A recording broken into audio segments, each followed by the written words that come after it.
12 yaşlı pasiyentimizin müalicə nəticəsini paylaşmaq istəyirik. Bizə gələndə esvari skalyozu var idi. Yuxarı hissədə sağ, aşağı bel hissədə sola doğru 2-ci dərəcə skalyoz idi.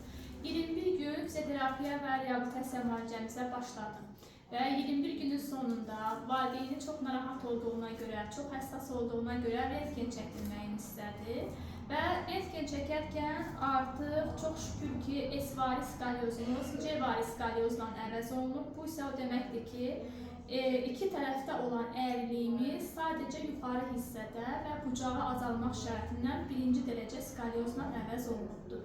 Cəmi bir kurs müalicə olundu, həm fizioterapiya, həm reabilitasiya və bu cür yaxşı bir nəticə aldıq. Demək ki, düzgün ünvana, düzgün həkimə müraciət edəndə, düzgün müalicə gedəndə hər cəhətdən müalicəmiz effektli, uğurlu olur. Təbrik edirəm səni və artıq ev idmanları ilə davam edəcəyik. 2-3 aydan sonra təkrar kontrol edəcəyik.